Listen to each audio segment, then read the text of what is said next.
हम चंदा चौधरी सब आदमी को गोर लागै छी और आइ अहाँ सबके बीच हम उपस्थित छी कि 13 अक्टूबर के बृहस्पति दिन करवा चौथ यऽ। तो हम करवा चौथ के कथा लऽ कऽ आइ अहाँ सबके बीच आयल छी। तो आओ हम सुनाबै छी। यदि अहाँ सबके नीक लागत तऽ अहाँ हमर चैनल सब्सक्राइब करू, वीडियो के लाइक करू और सब आदमी भरि भरि के अपन आशीर्वाद दियौ। और एगो लाइक एगो कमेंट तो अहाँ सब जरूर करू। तो आओ हम सुनाबै छी। कार्तिक कृष्ण पक्ष की चतुर्थी को करवा चौथ कहा जाता है। इसमें गणेश जी का पूजन करके उन्हें पूजा दान से प्रसन्न किया जाता है। इसमें गेहूं को करवा भर के पूजन किया जाता है और विवाहित लड़कियों को ये चीनी का करवा पीहर से भेजा जाता है तथा इसमें निम्नलिखित कहानी सुनकर चंद्रमा का अर्घ देकर व्रत खोला जाता है। कथा। एक साहूकार था, उसे 7 बेटा था और 1 बेटी थी। वो सातों भाई की प्यारी बहन थी, एक साथ ही बैठकर खाना खाती थी। एक दिन कार्तिक का चौथ आया तो उसकी बहन ने करवा चौथ का व्रत रखा। सारे भाई ने भोजन करने आया और अपनी बहन से बोला, आ बहन तू भी खाना खा ले। उसकी माँ ने बोली, आज यह खाना नहीं खाएगी, इसका करवा चौथ का व्रत है।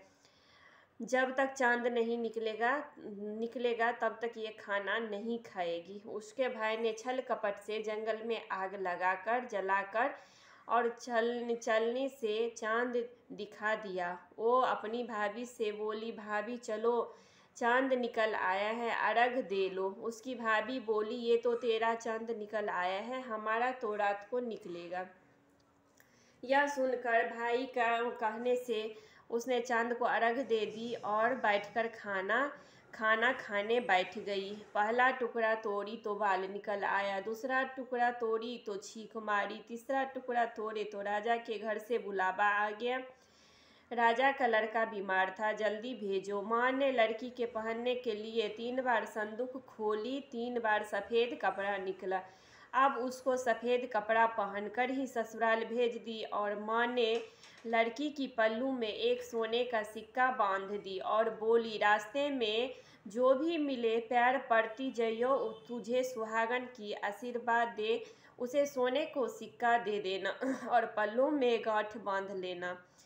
उसके रास्ते में जो कोई मिला उसे सबका पैर पड़ी, किसी भी ने सुहागन की आशीष नहीं दी। एक वह ससुराल में आ गई, दरवाजे पर छोटी ननद खड़ी थी। वो पैर पड़ी तो ननद बोली, सील हो, सपुत्र हो, 7 बेटे की माँ हो, मेरे भाई का सुख देख।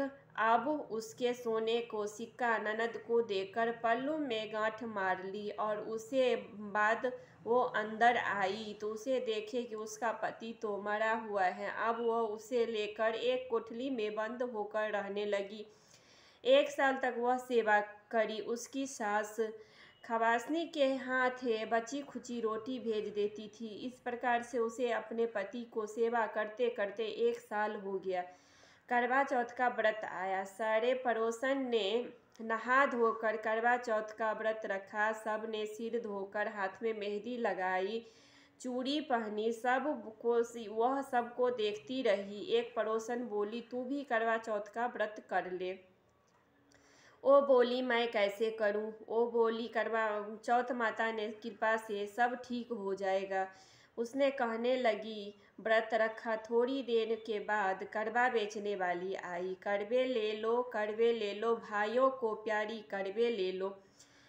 ओ बोली, ए करवे वाली, मेरे को भी करवा दे जा। कहने लगी। ओ बोली, मेरी दूसरे बहन आएगी, तेरे को करवा दे जाएगी। दूसरे आई, करवे ले लो, करवे ले लो, भाइयों को प्यारी करवे ले लो। वो बोली, मेरे को भी करवा दे जा। वो बोली, मेरी तीसरी बहन आएगी, तेरे को करवा दे जाएगी। इस तरह से 5 बहन आकर चली गई, किसी भी करवा नहीं दी। फिर 6ठे बहन आई तो बोली, मेरी 7वां बहन आएगी, तेरे को करवा दे जाएगी। तू बस सारे रास्ते में कांटा बिछा कर रख देना। जब वो खूब चिल्लाती हुई आएगी तो उसे पैर पकड़ के पैर में कांटा चुभ जाएगा, तब तू सुई लेकर बैठ जाना और उसका पैर पकड़ के छोड़ना मत और उसे पैर से कांटा निकाल देना। वो तेरे को आशीर्वाद देगी, भाई जियो सै जियो। जब वह तुझे आशीर्वाद देगी तो तू उससे करवा मांग लेना। वह बोली तुझे करवा देकर जाएगी, फिर वो उजमन करने के जिसे तेरे पति अच्छा हो जाएगा। अब उसे वैसे ही कि सारे रास्ते में कांटा बिछा दी। जब वो करवा लेकर खूब चिल्लाती हुई आई तो उसे पैर में कांटे चुभ गया। उसने पैर पकड़ के छोड़ना नहीं, उसने कांटा निकाल दी, उसने आशीर्वाद दी। तब वह बोली अब तू मुझे आशीर्वाद दी है तो करवा भी देकर जा। वो बोली तू तो बड़ा ही हमको ठग ली, कहकर उसके करवा दे दी। अब वो करवा लेकर उसे उजमन की तैयारी करने की रखी, व्रत रखी। राजा को लड़के ठीक हो गया और बोला मैं बहुत सोया, ये सोए हैं। ये बोले सोए नहीं हैं, 12 महीना तक तेरे सेवा करते करते। फिर उसे करवा चौथ माता की उजमन की अच्छी तरह से तैयारी की। अब वो उसे चौथ माता की कहानी सुनी और उजमन करने की तैयारी। अब वो दोनों अच्छे हो गए तो खेलने लगी। तो सास भेजी तो वो तेल की पली और गुल की डली लेकर आ गई। दोनों को खेलते देखकर सासू से जाकर बोली महल में खूब रौनक है, तेरी बहू से चौपारे सारे खेल रही हैं। इतनी सुनकर सासू देखने को आई, देखकर बहुत ही खुशी हुई और बहू ने सासू को पैर दबाई और सासू बोली बहू सच सच बताओ तूने क्या किया।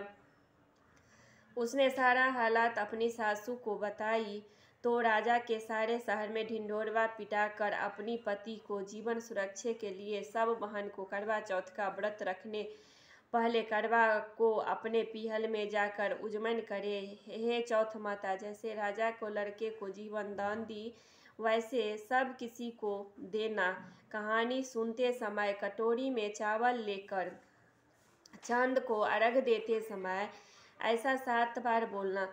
चंदा ए चंदवली चंदा आए बार में, उठ सुहागिन अर्घ दे मैं बैठी थी बाट में।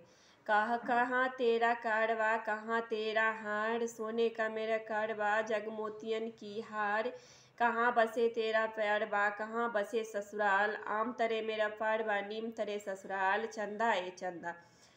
और करवा चौथ माता की उजमन करने के लिए थाली में 13 जगह 4-4 पूरी, थोड़ा सा खीर रख ले। उसके ऊपर एक साड़ी ब्लाउज और रुपया जितना चाहे रख ले। उसे थाली में चारों ओर से रोली चावल से हाथ फेर दे। अपने सासू जी को पाँव पकड़ के उन्हें दे दे। उसे 7 बार उसे 12 उसके बाद 13 ब्राह्मण का भोजन करवाए और दक्षिणा देकर तथा बिंदी लगाकर उन्हें विदा करे। गणेश जी का कहानी। एक बुढ़िया थी, उसका एक बेटा और बहू थी। बहुत गरीब थी बुढ़िया माँ, हर रोज गणेश जी का पूजन करती थी। गणेश जी हर रोज बुढ़िया से कहते थे बुढ़िया माँ कुछ मांग ले। बुढ़िया कहती थी मैं क्या मांगूँ। तो गणेश जी बोले अपने बेटे से पूछ लेना। तो बेटा से पूछा माँ धन मांग लेना। बेटा बोला माँ धन मांग लेना। बहू से पूछने लगी तो बहू बोली सासू जी पोते मांग लेना। बुढ़िया ने सोच कर कि दोनों अपने मतलब की मांग रहे हैं सो पड़ोसन से जाकर पूछे। वो पड़ोसन से जाकर बोली तो पड़ोसन बोली गणेश जी मेरे बोले कुछ मांग ले। तो पड़ोसन बोली पगली क्या तो धन मांगेगी, क्या पोता मांगेगी। थोड़े दिन का जिंदगी है, अपने सुंदर काया मांग ले। घर आकर बुढ़िया सोचने लगी बेटा बहू भी राजी हो, उन्हें भी मानना चाहिए। दूसरे दिन गणेश जी आए और बोली बुढ़िया मैं कुछ मांग ले।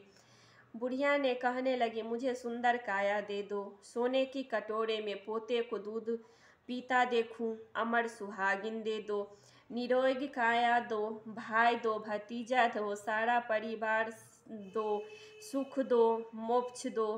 गणेश जी कहने लगे बुढ़िया माँ तू तो मुझे ठग ली, सब कुछ मांग ली, अब जैसा बोले वैसा ही हो जाएगा। और गणेश जी अंतर ध्यान हो गया और बुढ़िया मैं यह सब कुछ वैसे ही हो गया। गणेश जी महाराज जैसे बुढ़िया माँ को दी वैसे ही सब किसी को देना। एक दिन गणेश जी महाराज चुटकी में चावल और चम्मच में दूध लेकर घूम रहे थे कि कोई मेरे खीर बना दो, बस न थोड़ा सा सामान देकर मना कर दिए। एक बुढ़िया बोली कि लाओ बेटे, मैं तेरे को खीर बना दूंगी। यह कटोरी ले आई और गणेश जी बोले कि बुढ़िया माँ कटोरी में क्या लेकर टोप टोप टॉप लेकर आओ। और बुढ़िया माँ ने टॉप लेकर आए, उसमें दूध से भर गया। गणेश जी महाराज बोले कि मैं बाहर जाकर आता हूँ, तब तक खीर बनाकर रखना। खीर बनाकर तैयार हो गया और बुढ़िया माँ ने बहू के मुंह में पानी आ गया। वो दरवाजे के पीछे बैठकर खीर खाने लगी। खीर का एक छिट्टे जमीन पर गिर गया, जिससे गणेश जी का भोग लग गया। थोड़ी देर के बाद बुढ़िया ने गणेश जी को बुलाने गई तो गणेश जी बोले, बुढ़िया माँ मेरा तो भोग लग गया। जब तेरी बहू ने दरवाजे के पीछे बैठकर खीर खाई, उसे एक छिट्टे जमीन पर गिर गया था, वो मेरे तो भोग लग गया। बुढ़िया बोली, बेटा अब इसका क्या करूं? गणेश जी बोले, सारे खीर अच्छे से खा पी कर सबको बांट देना और बच्चे तो थाली में डालकर सीक पर रख देना। शाम को गणेश जी महाराज आए और बुढ़िया को बोले, हे बुढ़िया मेरे खीर दो। बुढ़िया ने खीर लेने गए तो उस थाली में हीरे मोती हो गए। गणेश जी महाराज जैसे धन दौलत बुढ़िया को दी वैसे ही सब किसी को देना। बोलिए गणेश जी महाराज की जय।